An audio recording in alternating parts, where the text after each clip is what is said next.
Hello children, welcome to your English video class. Children, I hope you all are watching the videos regularly. And if you are watching videos, then you must be aware that nowadays we are doing practice of passage, right? Comprehension passage, isn't it? And in passage I told you that there are two types of passages, that is seen passage and unseen passage. तो अगर आपने passage वो देख लिया, उसको उसकी exercise कर ली और सेम अगर वही आ गया आपके इवैल्यूएशन में, then that will be a seen passage. लेकिन कुछ ऐसा पैसेज आ जाता है जो आपने प्रैक्टिस नहीं किया है, जो आपने पहले से नहीं किया हुआ है, then it is called unseen passage. Children, in today's video we are not going to do any other comprehension passage. We will do some more later on. So far we have done four comprehension passages we have done, and one I have given for practice, isn't it? And I'm sure you must have completed that, you must have tried practice that which I had given as homework. Children, in today's video I'm going to start composition. Though compositions are actually in the form of paragraph, but since you are in grade 2, अभी आप grade 2 में हैं, छोटी class में हैं, तो paragraph के form में आपको नहीं दिया जाएगा composition. You will be doing composition in the form of few lines. You have to write few lines on a particular topic. A topic will be given and you have to write 5 lines or 6 lines on that particular topic. So in today's video I will start with a topic that is my school. Now you will think that हम तो school आए ही नहीं हैं, हमने तो school देखा ही नहीं है और मैम ने सबसे पहले टॉपिक दे दिया my school. Children, this is the most common topic जो बच्चों को प्रैक्टिस कराया जाता है, क्योंकि स्कूल उनके लिए सबसे फैमिलियर एक जगह होती है. और ऑफ कोर्स आपने क्लास 1 में भी स्कूल नहीं देखा था, क्लास 2 में भी नहीं देखा, लेकिन during conversation during our conversation in online class I have explained you about your school. I have shared videos with you. आपको मैंने वीडियो कॉल करके पूरा स्कूल दिखाया था ना, स्कूल के क्लासरूम्स दिखाए थे, प्लेग्राउंड्स दिखाए थे, आपको स्कूल का पूरा प्रीमिसेस दिखाया था, जो कंपाउंड होता है, लाइब्रेरी दिखाया था, असेंबली एरिया दिखाया था, वो सब मैंने आपको थ्रू वीडियो कॉल मैंने करके दिखाया था. उसके अलावा ऑनलाइन क्लास में मैं आपसे स्कूल के बारे में काफ़ी सारी चीज़ें शेयर करती हूँ, आपको बताती रहती हूँ कि आपके स्कूल में क्या क्या चीज़ें हैं, है ना. तो उससे आपको एक बेसिक आइडिया तो हो ही गया है कि आपका स्कूल कैसा है. ओके इसके बावजूद even if after this also if you are not comfortable, you can write about the school that you have last attended. आपने पिछला कोई स्कूल जो अटेंड किया है अपनी जूनियर क्लासेस में, LKG में, UKG में, you can write about that school too. आप उस स्कूल के बारे में भी लिख सकते हैं, ठीक है. मैं अभी जो बता रही हूँ वो आपके प्रेजेंट स्कूल के बारे में बता रही हूँ, लिखवा रही हूँ, और चाहे तो आप वो लिख सकते हैं या फिर आप कोई दूसरे स्कूल का जहाँ आपने अटेंड किया हो वो आप लिख सकते हैं, ठीक.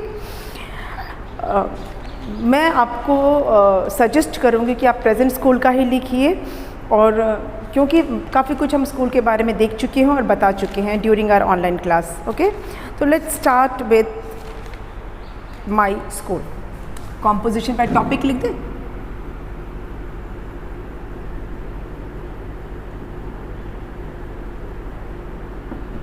कॉम्पोजिशन टॉपिक है my school. This is the topic for your composition. Now सबसे पहले क्या लिखेंगे? The name of my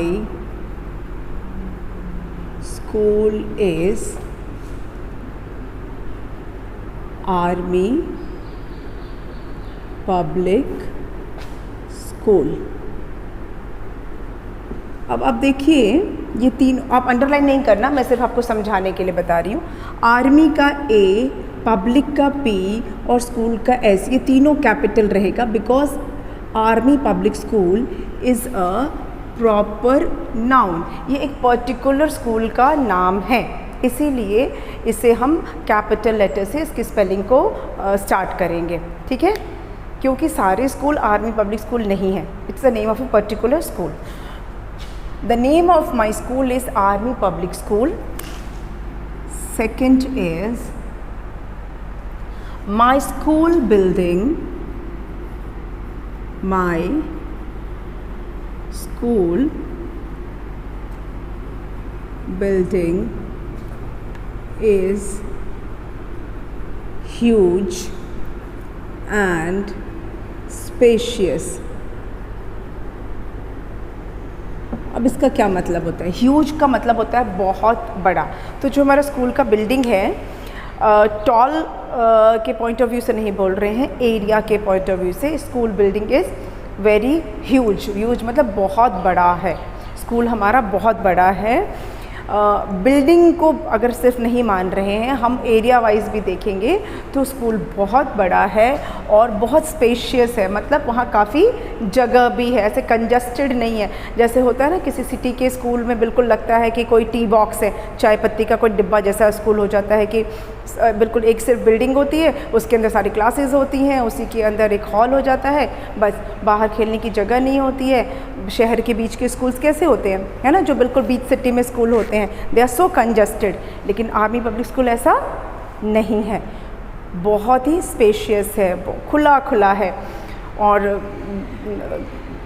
आपको कहीं भी ऐसा कंजस्टेड नहीं लगेगा. It is very open, it is very spacious, काफ़ी खुली खुली यहाँ पर जगह है. Number 3, there is a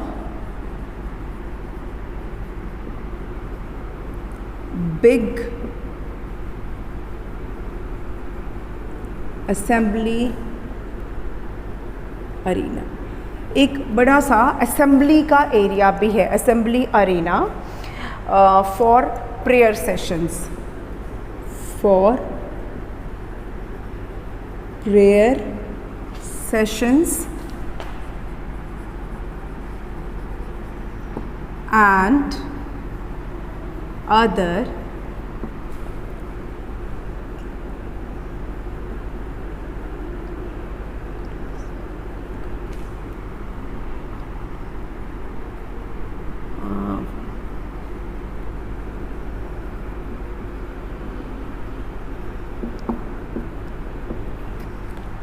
there is a big assembly arena for prayer sessions and other activities. Other activities मैं ऐसे लिखना चाह रही थी करिकुलर एक्टिविटीज़, लेकिन आपके लिए थोड़ा सा टफ हो जाएगा ना स्पेलिंग. अगर को करिकुलर एक्टिविटीज़ हैं, COCURRICULAR, थोड़ा सा ज़्यादा बड़ा वो स्पेलिंग हो जाएगा, तो इसीलिए मैंने सिर्फ अदर एक्टिविटीज़ कर दिया है. There is a big assembly arena for prayer sessions and other activities. मतलब स्कूल में जो एक्टिविटीज़ कंडक्ट होती हैं, कॉम्पिटिशन्स होते हैं, उनके पॉइंट ऑफ व्यू से मैं बोल रही हूँ.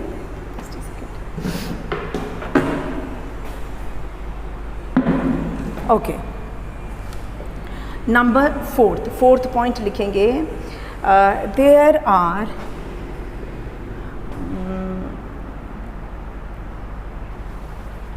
Okay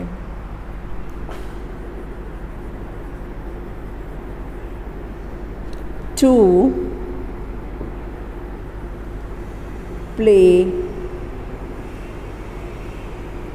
playgrounds. स्कूल में 2 प्लेग्राउंड्स है, बड़े बड़े 2 प्लेग्राउंड्स है. वैसे तो बहुत सारी जगह है, लेकिन खेलने के लिए बड़े बड़े 2 प्लेग्राउंड्स हैं. Where all the children play, where all the children play various games. Okay, there are 2 playgrounds where all the children play various games. मतलब स्कूल में 2 बड़े बड़े प्लेग्राउंड है जहाँ पे बच्चे तरह तरह का गेम खेलते हैं। अब खेलते हैं इसलिए लिख रहे हैं कि स्कूल परमानेंटली तो बंद नहीं हुए हैं ना, ये तो हमारा कोविड टाइम है, कोरोना है, स्कूल बंद है, प्रिकॉशन के लिए बंद किया जा रहा है कि बच्चे बीमार ना हो, आपके हेल्थ के पॉइंट ऑफ व्यू से, आपकी सेफ्टी के लिए उसे बंद किया गया है। बट वन डे और दी अदर कभी ना कभी तो खुलेगा ही स्कूल। रिसेंटली अभी खुलने की प्लानिंग तो हो ही रही है, इसीलिए जो ये प्लेग्राउंड है वहाँ पे बच्चे तरह तरह का, अब तक जब तक खुला था तब तक बच्चे तरह तरह के गेम्स खेलते थे। ठीक है, देयर इज़ अ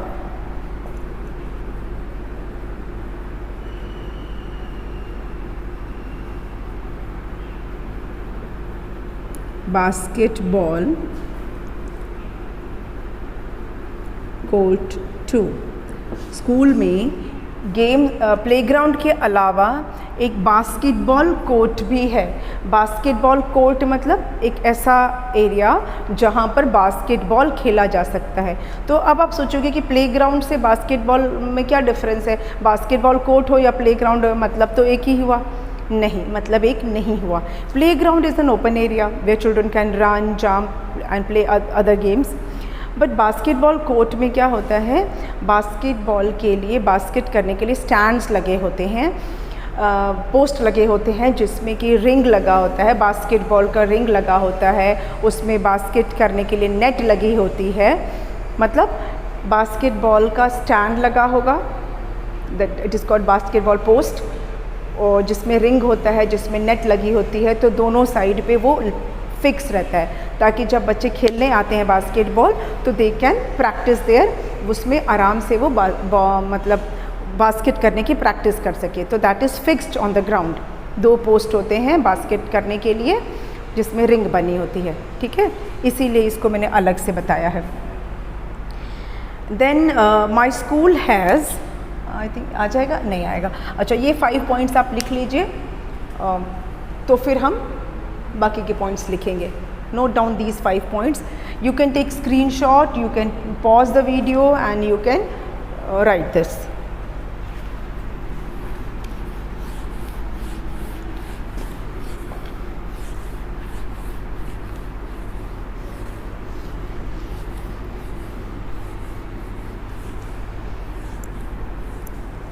कॉम्पोजिशन में थोड़ा सा और ऊपर लिख देती हूँ ताकि थोड़ा स्पेस आ जाएगा, यहाँ पे आएगा। ओके,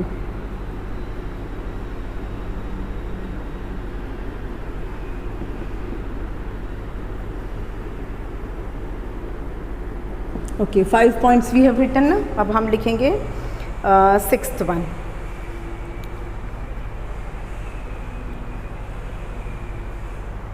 नहीं, 5th पॉइंट हमें लिखना है, आई थिंक, है ना। पहले में हमने नाम लिखा था, फिर हमने बताया था कि बिल्डिंग कैसी है, 3rd में बताया था असेंबली एरिना के बारे में, 4th में बताया हमने प्लेग्राउंड, और 5th में बताया basketball. Now it is time for 6th point. My school has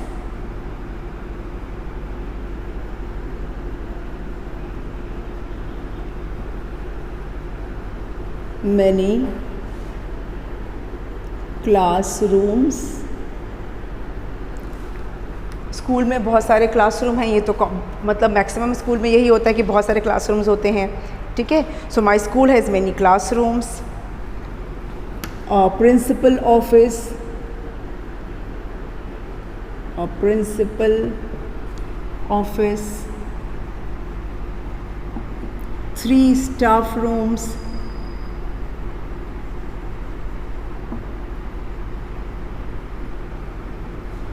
for teachers, a waiting room,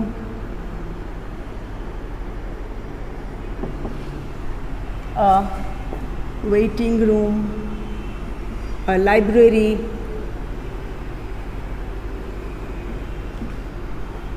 science lab,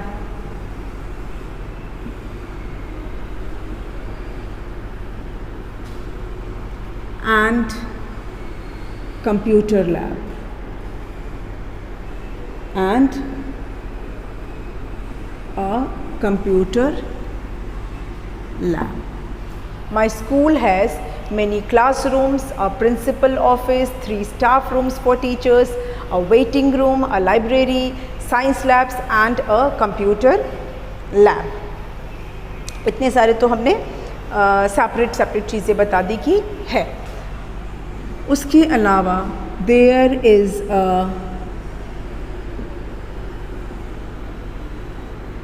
herbal garden and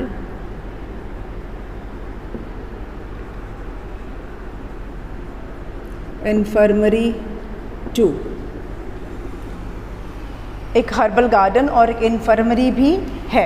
herbal garden जिसमें तरह तरह के बोटानिकल प्लांट्स लगे हुए हैं और एक इन्फर्मरी है. इन्फर्मरी मतलब अगर किसी बच्चे की तबीयत ख़राब हो जाती है तो इन्फर्मरी में उसे ले जाया जाता है, थोड़ा सा माइनर अगर किसी को कोई प्रॉब्लम है तो. ठीक है, 7th हो गया. 8th इन्फर्मरी मैंने आपको बताया ना. इन्फर्मरी जैसे कि होता है ना स्कूल में जब बच्चे आते हैं, किसी को कभी हल्का सा बुखार हो जाता है या कभी कभी पेट दर्द होने लगता है या कभी कभी दौड़ते दौड़ते बच्चों को थोड़ी सी चोट लग जाती है, हल्की फुल्की चोट लग जाती है, तो स्कूल में आने के बाद अगर इस तरह का कुछ हो जाता है, छोटी मोटी कैजुअलिटी, उसके लिए इन्फर्मरी भी स्कूल में है. और इन्फर्मरी के साथ साथ स्कूल के बगल में तो एमआई रूम भी है आर्मी का, तो अगर किसी बच्चे को ज़रूरत होगी तो वहाँ भी बच्चा जा सकता है, पर भगवान ना करे कि kभी ऐसी ज़रूरत पड़े. ठीक है. Now number 8th. 8th में क्या लिख सकते हैं कि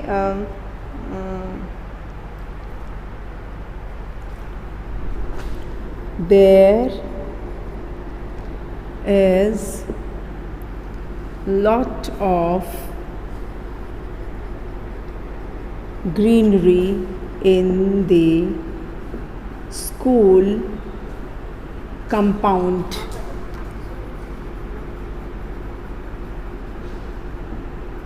स्कूल में बहुत हरियाली है. ये तो आपने देखा होगा ना, पेड़ हैं, बहुत सारे पेड़ हैं, तरह तरह के पेड़ हैं. पीपल पेड़, नीम का भी ट्री है, पीपल ट्री भी है, बनियन ट्री है, then mango tree, guava tree and many more जो शायद मैं पहचानती भी नहीं हूँ. इतने तरह के ट्री हैं. इमली ट्री भी है. यस, बहुत सारे ट्रीज़ हैं स्कूल में, full of greenery.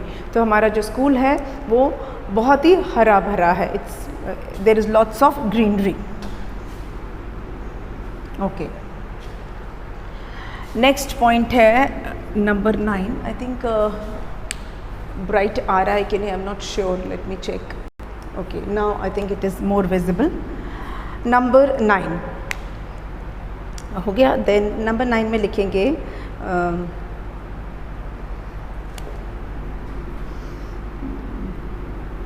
My school also have a canteen from where children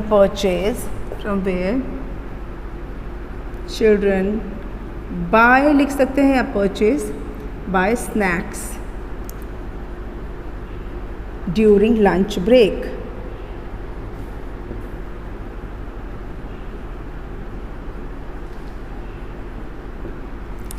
My school also has a canteen from where children buy snacks during lunch break. And one last, एक और last point लिखना है हमें. Last point is I love my school very much. है ना, ये point तो बनता है ना. हमारे स्कूल में इतनी सारी चीज़ें हैं तो डेफिनेटली, अगर नहीं भी है तो भी we should love our school, क्योंकि यहाँ हम पढ़ाई करते हैं. अगर बच्चों के लिए पॉइंट ऑफ व्यू से बोल रही हूँ, and as a teacher also I should love my school because I work here. तो फाइनल लाइन जो हम कंक्लूडिंग लाइन लिखेंगे वो लिखेंगे I love my school very much. एक बार फिर से अब सारे पॉइंट्स मैं आपको बता दूँ, क्योंकि पहले वाले मैं इरेज कर चुकी हूँ, तो मैं आपको ओरली बता देती हूँ. आपने अगर नोट किया है तो आप उसमें चेक करेंगे कि आपने वो सारी लाइनें लिखी हैं कि नहीं. फर्स्ट लाइन में लिखते हैं हम स्कूल का नाम. The name of my school is army public school. आप चाहें तो वाराणसी उसमें ऐड कर सकते हैं. My school building is very huge and spacious. This is the second line. Third line is, there is a big assembly arena for prayer sessions and other activities. Okay. Fourth line is, there are 2 playgrounds where all the children play various games. Fifth में लिखना है, there is a basketball court too. Next line is, my school has many classrooms, a principal office, 3 staff rooms for teachers, plural.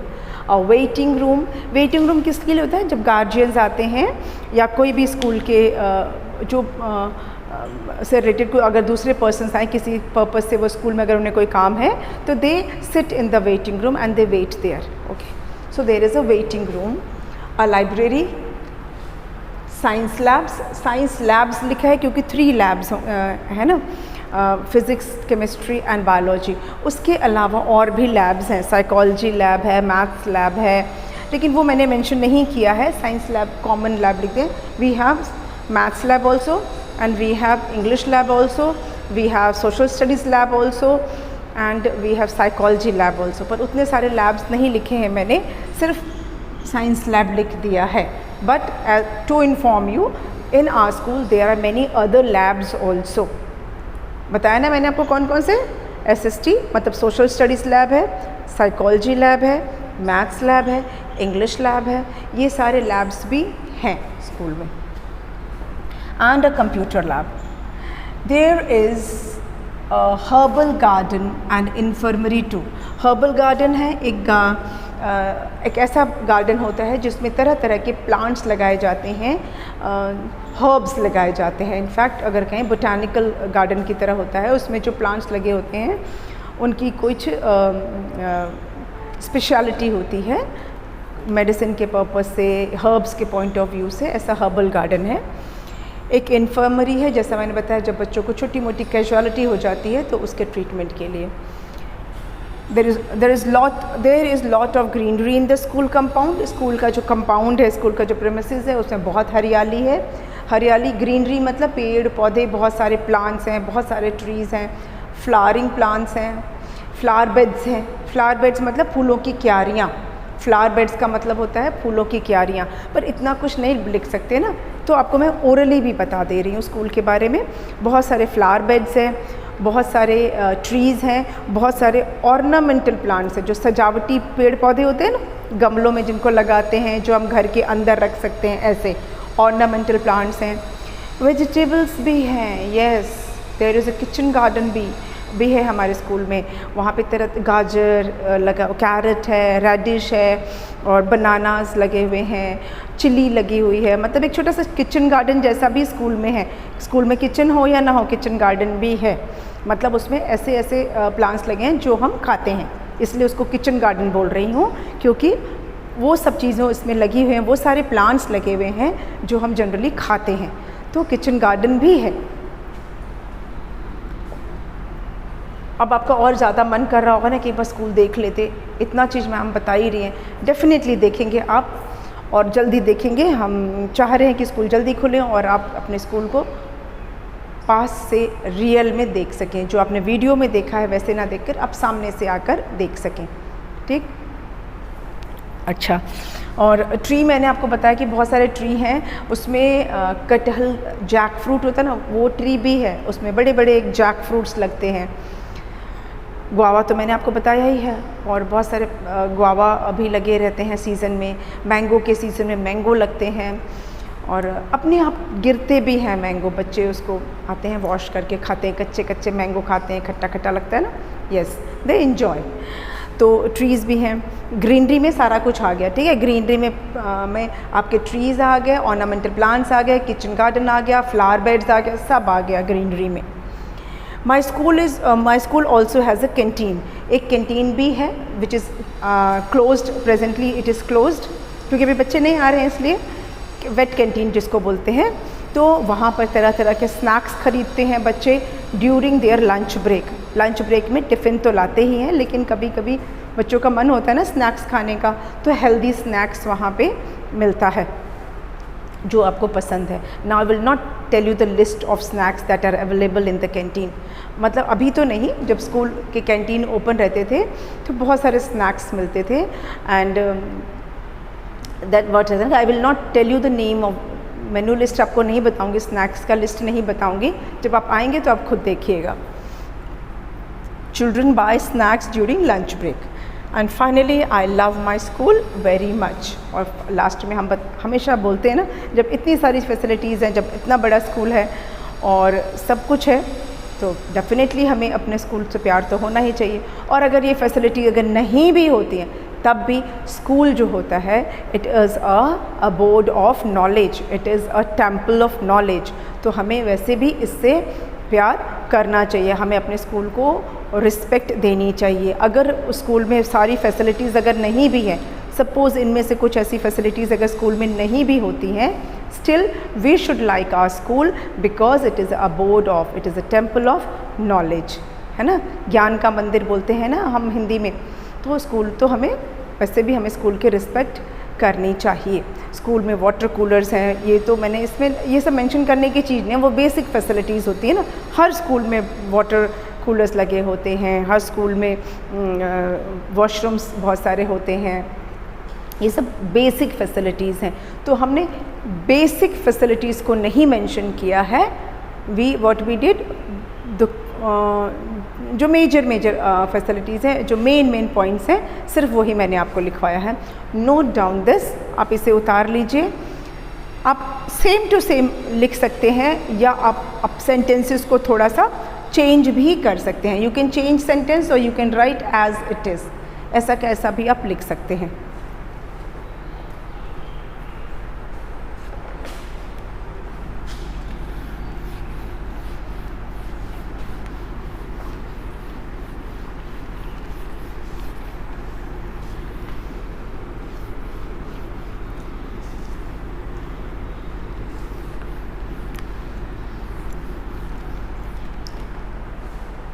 So with this the first composition जो है वो आपका हमने complete किया है।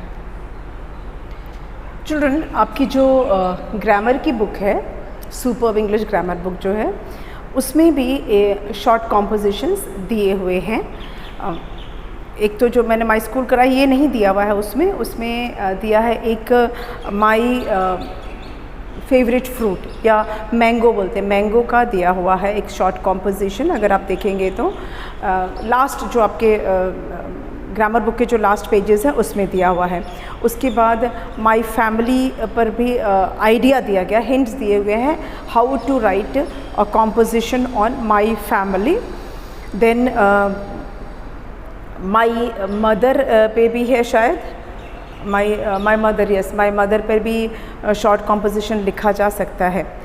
इसके अलावा पिक्चर कॉम्पोजिशंस भी होते हैं, बट पिक्चर कॉम्पोजिशन हम वीडियो क्लास में नहीं करवा सकते हैं बिकॉज पिक्चर शो नहीं कर सकते इसमें, तो that we will do in the online class. Online class में हम पिक्चर कॉम्पोजिशंस करेंगे, जैसे आज किया है माई स्कूल पे, हम करेंगे माई बेस्ट फ्रेंड पर एक करेंगे, माई मदर करेंगे, नेशनल बर्ड करेंगे, और आपकी बुक का जो है वो कर लेंगे जो बुक में दिया है ना, माय फेवरेट फ्रूट, मैंगो ही दिया है, मैं उसको टॉपिक दे रही हूँ माय फेवरेट फ्रूट। उसके अलावा फेस्टिवल पर भी है एक पिक्चर दिया है and you have to write composition, तो without picture also we can write composition on my favourite festival. My favourite festival actually ये बच्चों को खुद लिखना होता है माई फेवरेट फेस्टिवल, लेकिन I will give you an idea by giving a short composition on any one of the festival. किसी भी एक फेस्टिवल का मैं एक शॉर्ट कॉम्पोजिशन कराऊंगी आपको, so that you can have an idea how to write composition on festival. ठीक है, दिवाली या होली दे देंगे या ईद करा लेंगे। मैंगो का मैं नेक्स्ट वीडियो में करा दूंगी। माई बेस्ट फ्रेंड, ये 4-5 compositions I will give you and one I will give you for practice. आज के वीडियो के लिए एक कॉम्पोजिशन आई थिंक सफिशिएंट है, और नेक्स्ट जब हम वीडियो में आएंगे उसमें कोशिश करेंगे कि हम 2 कॉम्पोजिशंस ले लें, एक मैंगो वाला ले लेंगे और एक माय बेस्ट फ्रेंड ले लेंगे, ठीक है। माय बेस्ट फ्रेंड का तब तक आप नाम सोच लीजिए आपको किसका लिखना है, क्योंकि उसमें बहुत सारी चीज़ें आपको खुद से ऐड करनी होंगी, because I don't know the name of your best friend, I don't know where he or she stage, तो ये सारी चीज़ें आपको उसमें खुद से ऐड करनी होगी। आज के वीडियो को हम यहीं पे क्लोज़ करेंगे और मिलेंगे हम नेक्स्ट वीडियो में with a new topic for composition. Okay, thank you.